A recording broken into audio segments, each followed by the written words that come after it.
जय श्री राम दोस्तों, आप सभी का हार्दिक अभिनंदन करती हूँ हमारे YouTube चैनल साधना संगम में। आइए जानते हैं हनुमान जी के 10 रहस्यों के बारे में। होई है वही जो राम रचि राखा, को करी तर्क बड़ा वही शाखा। हनुमान जी इस कलयुग के अंत तक अपने शरीर में ही रहेंगे। वे आज भी धरती पर विचरण करते हैं। वे कहाँ रहते हैं, कब कब और कहाँ कहाँ प्रकट होते हैं और उनके दर्शन कैसे किस तरह किए जा सकते हैं, आइए जानते हैं। चारों जुग प्रताप तुम्हारा, है प्रसिद्धि जगत उजियारा। संकट कटे मिटे सब पीरा, जो सुमिरै हनुमत बलवीरा। अंत काल रघुबरपुर जाई, जहाँ जन्म हरि भक्त कहाई। और देवता चित न धरही, हनुमत से सर्व सुख करही। चारों जुग में हनुमान जी के ही प्रताप से जगत में उजियारा है। हनुमान को छोड़कर और किसी देवी देवताओं में चित्त धरने की कोई आवश्यकता नहीं है। द्वंद्व में रहने वाले का हनुमान जी सहयोग नहीं करते हैं। हनुमान जी हमारे बीच इस धरती पर सशरीर मौजूद हैं। किसी भी व्यक्ति को जीवन में श्री राम की कृपा के बिना कोई भी सुख सुविधा प्राप्त नहीं हो सकती है। श्री राम की कृपा प्राप्ति के लिए हमें हनुमान जी को प्रसन्न करना चाहिए। उनकी आज्ञा के बिना कोई भी श्री राम तक पहुंच नहीं सकता। हनुमान जी की शरण में जाने से सभी सुख सुविधाएं प्राप्त होती हैं। इसके साथ ही जब हनुमान जी हमारे रक्षक हैं तो हमें किसी भी अन्य देवी देवता,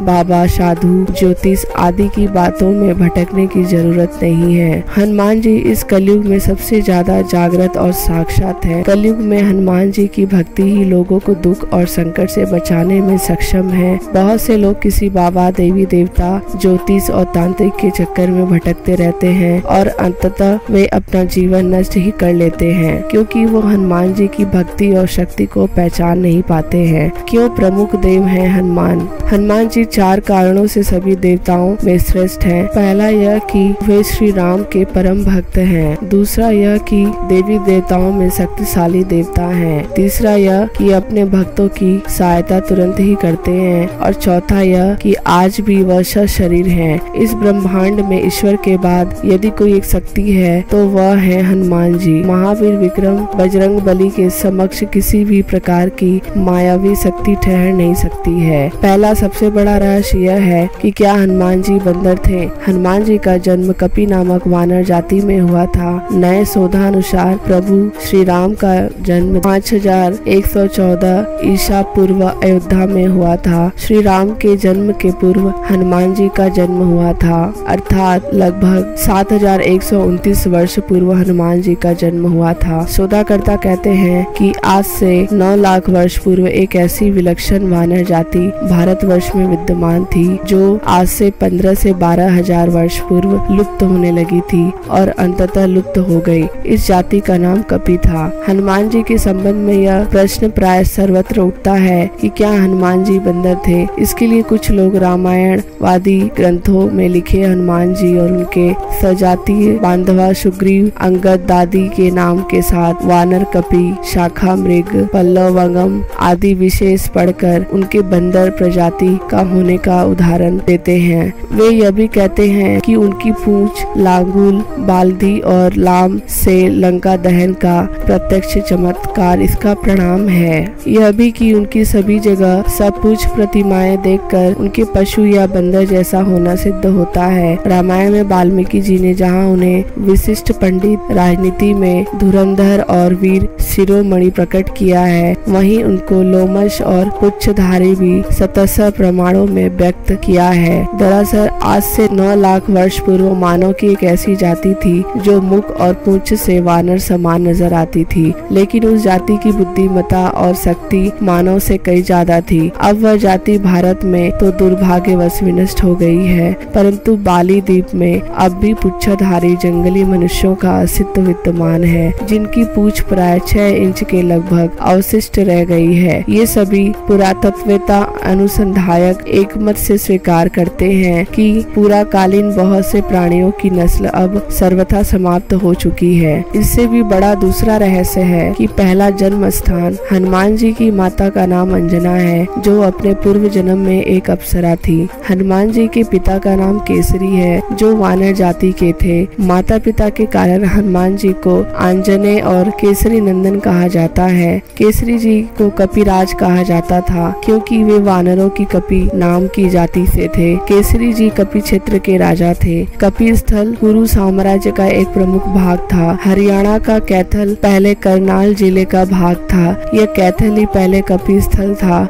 कुछ लोग मानते हैं कि यही हनुमान जी का जन्म स्थान है। हनुमान जी का दूसरा जन्म स्थान गुजरात के डांग जिले के आदिवासियों की मान्यता अनुसार डांग जिले के अंजना पर्वत में स्थित अंजनी गुफा में ही हनुमान जी का जन्म हुआ था। तीसरा स्थान कुछ लोग मानते हैं कि हनुमान जी का जन्म झारखंड राज्य के उग्रवाद प्रभावित क्षेत्र गुमला जिला मुख्यालय से 20 किलोमीटर दूर आंजन गांव की एक गुफा में हुआ था। अंत में आखिरी कहाँ जन्म लिया था हनुमान जी? पंपा सरोवर अथवा पंपासर होस्टपेट तालुक मैसूर का एक पौराणिक स्थान है। हम्पी के निकट बसे हुए ग्राम अनेगुंदी को रामायण कालीन किष्किंधा माना जाता था। तुंगभद्रा नदी को पार करने पर अनेगुंदी जाते समय मुख्य मार्ग से कुछ हटकर बाईं ओर पश्चिम दिशा में पंपा सरोवर स्थित है। यहाँ स्थित एक पर्वत में गुफा भी है जिसे राम भक्तनी सबरी के नाम पर सबरी गुफा कहते हैं। इसी के निकट सबरी के गुरु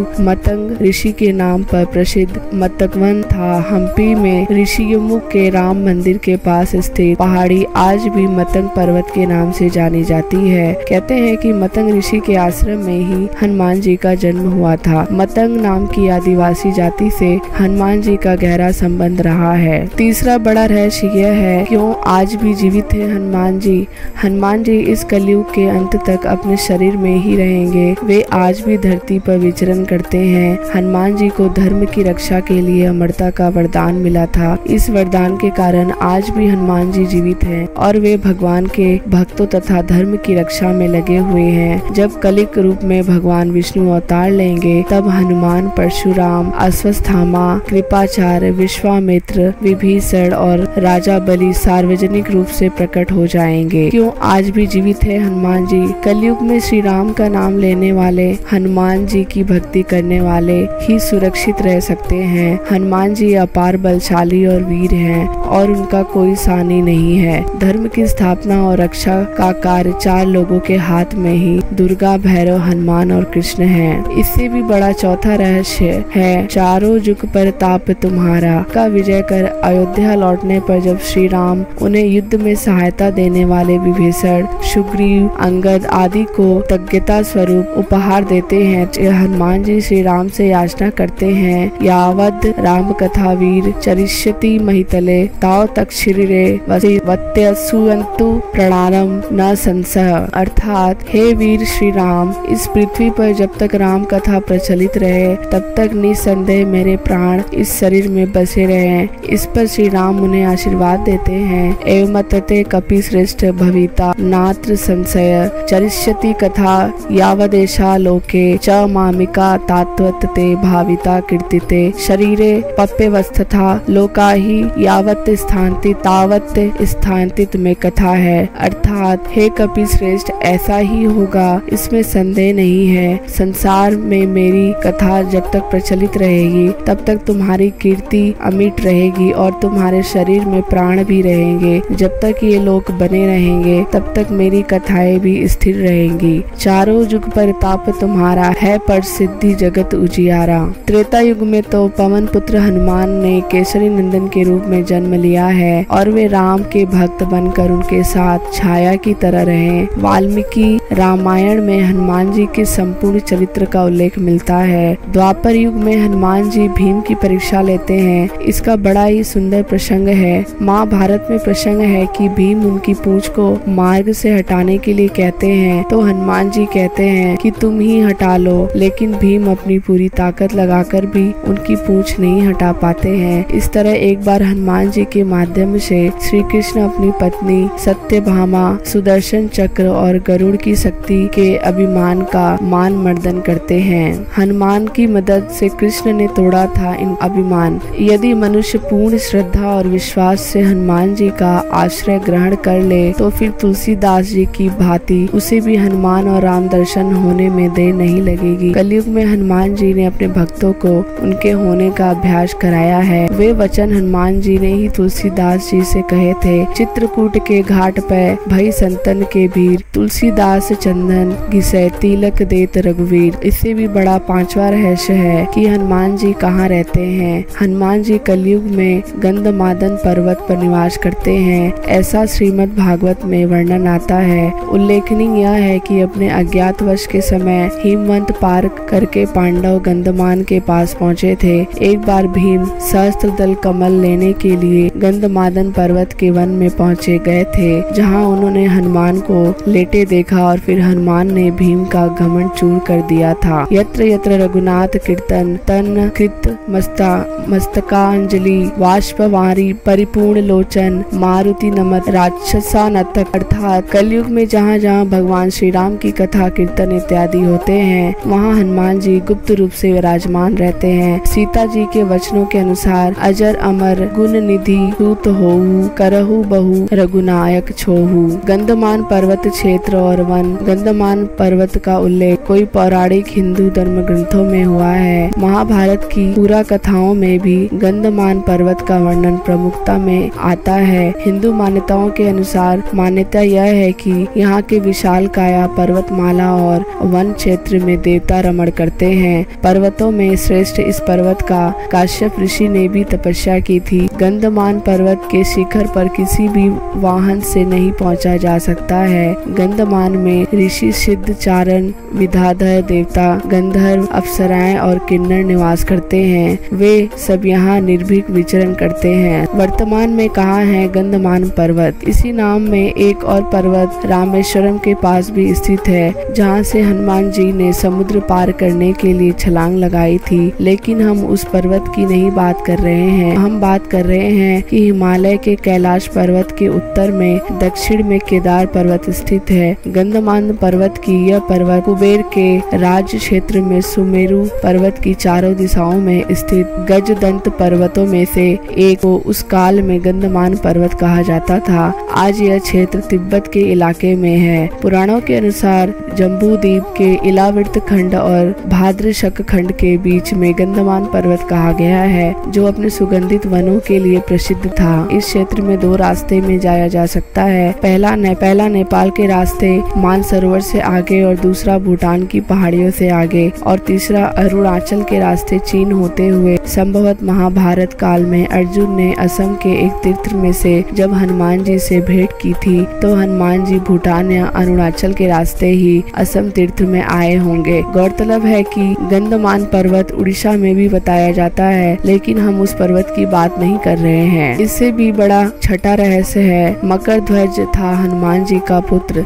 रावण के सेवक मकरध्वज थे। मकरध्वज को रावण ने पातालपुरी का रक्षक नियुक्त कर दिया था। पवन पुत्र हनुमान जी बाल ब्रह्मचारी थे, तब कैसे कोई उनका पुत्र हो सकता है? वाल्मीकि रामायण के अनुसार उनके पुत्र की कथा हनुमान जी के लंका दहन से जुड़ी है। हनुमान जी की तरह मकरध्वज भी वीर प्रतापी पराक्रमी और महाबली थे। हनुमान जी ने रावण का वध कर प्रभु श्री राम और लक्ष्मण को मुक्त कराया और मकरध्वज को पाताल लोक का अधिपति नियुक्त करते हुए उसे धर्म के मार्ग पर चलने की प्रेरणा दी थी। इससे भी बड़ा सातवां रहस्य है, क्यों सिंदूर चढ़ता है हनुमान जी को? हनुमान जी को सिंदूर बहुत ही प्रिय है। इसके पीछे ये कारण बताया गया है कि एक दिन भगवान हनुमान जी माता सीता के कक्ष में पहुँचे। उन्होंने देखा माता लाल रंग की कोई चीज मांग में सजा रही है। हनुमान जी ने जब माता से पूछा, तब माता ने कहा कि इसे लगाने से प्रभु श्री राम की आयु बढ़ती है और प्रभु का स्नेह प्राप्त होता है। तब हनुमान जी ने सोचा, जब माता इतना सा सिंदूर लगाकर प्रभु का इतना स्नेह प्राप्त करती है, तो अगर मैं इनसे ज्यादा लगाऊं तो मुझे प्रभु का स्नेह प्यार और ज्यादा प्राप्त होगा और प्रभु की आयु भी लंबी होगी। ये सोचकर उन्होंने अपने सारे शरीर में सिंदूर का लेप लगा लिया। इसीलिए कहा जाता है कि भगवान हनुमान जी को सिंदूर लगाना बहुत पसंद है। इससे भी बड़ा आठवां रहस्य है, पहली हनुमान स्तुति क्या है? हनुमान जी की प्रार्थना में तुलसीदास जी ने हनुमान चालीसा, बजरंग बाण, हनुमान बाहु आदि अनेक स्रोत लिखे हैं, लेकिन हनुमान जी की पहली स्तुति किसने की थी? तुलसीदास जी के पहले भी कई संतों और साधुओं ने हनुमान जी की श्रद्धा में स्तुति लिखी है, लेकिन क्या जानते हैं सबसे पहले हनुमान जी की स्तुति किसने की थी? जब हनुमान जी लंका का दहन कर रहे थे, तब उन्होंने अशोक वाटिका को इसलिए नहीं जलाया क्योंकि वहाँ सीता जी को रखा गया था। दूसरी ओर उन्होंने विभीषण का भवन इसलिए इसलिए नहीं जलाया क्योंकि विभीषण के भवन के द्वार पर तुलसी का पौधा लगा था। भगवान विष्णु का पावन चिन्ह शंख, चक्र और गदा भी बना हुआ था। सबसे सुखद तो यह है कि उनके घर के ऊपर राम नाम अंकित था।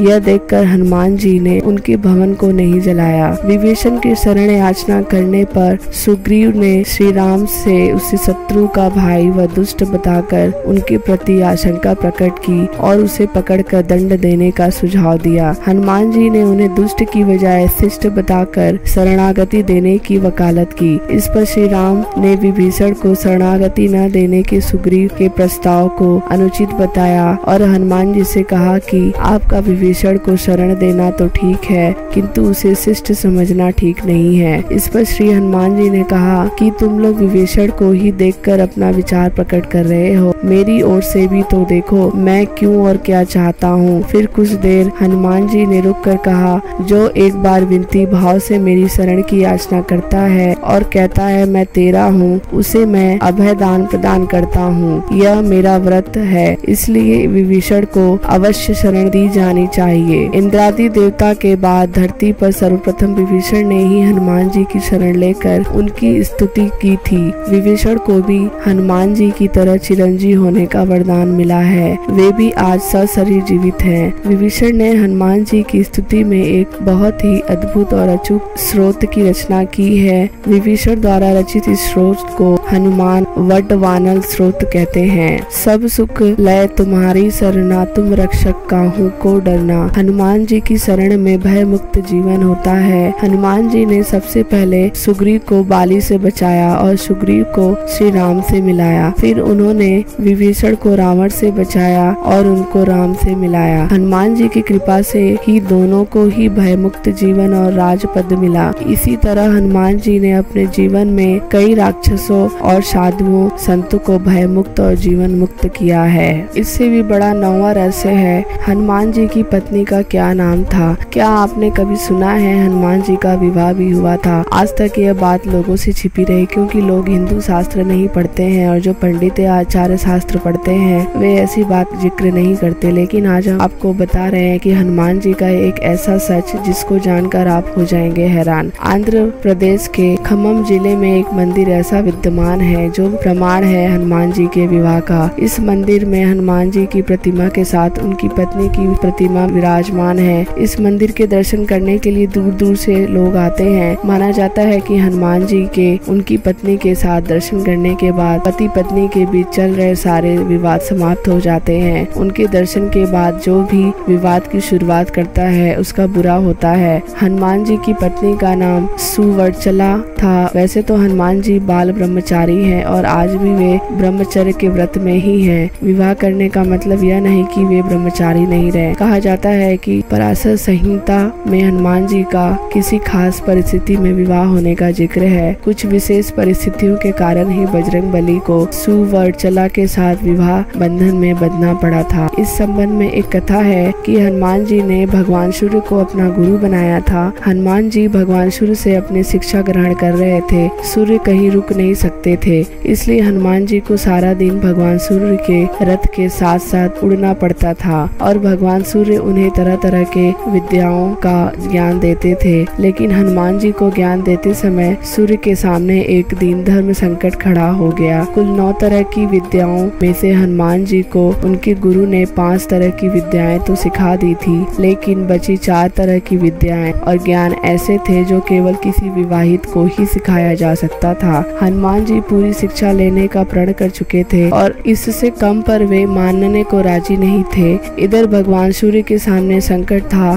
कि वे धर्म के अनुशासन के कारण किसी अविवाहित को कुछ विशेष विद्याएं नहीं सिखा सकते थे। ऐसी स्थिति में सूर्य देव ने हनुमान जी को विवाह की सलाह दी। अपने प्रण को पूरा करने के लिए हनुमान जी ने विवाह करने की सोची, लेकिन हनुमान जी के लिए वधू कौन और कहां से वह मिलेगी, इसे लेकर सभी सोच में पड़ गए। ऐसे में सूर्य देव ने अपनी परम तपस्वी और तेजस्वी पुत्री सुवर्चला को हनुमान जी के साथ शादी के लिए तैयार कर लिया। इसके बाद हनुमान जी ने अपनी शिक्षा पूर्ण की और सुवर्चला सदा के लिए अपनी तपस्या में रत हो गई। इस तरह हनुमान जी भले ही शादी के बंधन में बंध गए हों, लेकिन शारीरिक रूप से वे आज भी एक ब्रह्मचारी ही हैं। सबसे बड़ा रहस्य 10वां रहस्य है कि प्रत्येक 41 साल बाद हनुमान जी श्रीलंका के जंगलों में प्राचीन काल से रह रहे आदिवासियों से मिलने के लिए आते हैं। श्रीलंका के जंगलों में कुछ ऐसे कबीलाई लोग को पता चला है कि जिनसे मिलने हनुमान जी आते हैं। इन कबीलाई लोग पर अध्ययन करने वाले आध्यात्मिक संगठन सेतु के अनुसार पिछले साल ही हनुमान जी इन कबीलाई लोगों से मिलने आए थे। अब हनुमान जी 41 साल बाद आएंगे। इन कबीलाई आदिवासियों समूह के लोगों को मातंग नाम दिया है। उल्लेखनीय है कि कर्नाटक में पंपा सरोवर के पास मातंग ऋषि का आश्रम है, जहाँ हनुमान जी का जन्म हुआ था। कुछ लोग दावा किए हैं कि हनुमान जी श्रीलंका में मातंग के साथ थे। सेतु के अनुसार कबीले का इतिहास रामायण काल से जुड़ा है। कहा जाता है कि भगवान राम के स्वर्ग चले जाने के बाद हनुमान जी दक्षिण भारत के जंगल में लौट आए थे और फिर समुद्र पार कर श्रीलंका के जंगलों में रहने लगे।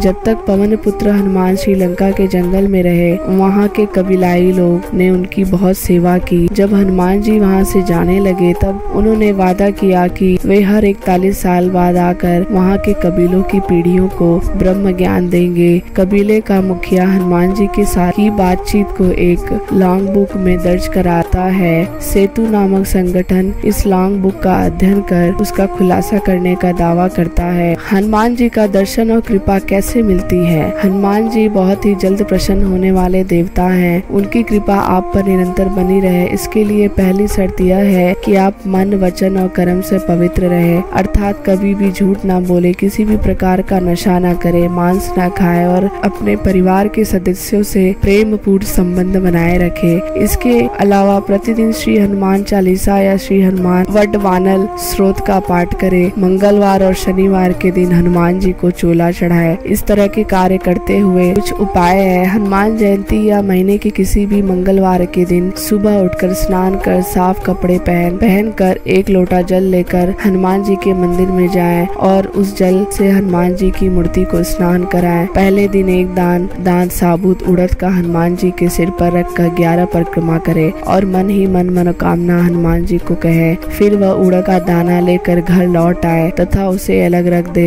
दूसरे दिन एक उड़द का दाना रोज बढ़ाते रहे। एक उड़द का दाना रोज बढ़ाते रहे तथा लगातार सही प्रक्रिया करते रहे। 41 दिन दाने रखने के बाद 42वें दिन से एक दाना कम करते रहे। जैसे 42वें दिन 40, 43वें दिन 39 और 81वें दिन एक दाना। 81वें दिन का यह अनुष्ठान पूर्ण होने पर उसी दिन रात में श्री हनुमान जी स्वप्न में दर्शन देकर साधक की मनोकामना पूर्ति आशीर्वाद देते हैं। इस पूरी विधि के दौरान जितने भी उड़द के दाने आपने हनुमान जी को चढ़ाए हैं, उन्हें नदी में प्रभावित कर दे। धन्यवाद दोस्तों। अगर यह जानकारी आप लोगों को अच्छी लगी हो तो हमारे चैनल को लाइक, शेयर और सब्सक्राइब कीजिएगा।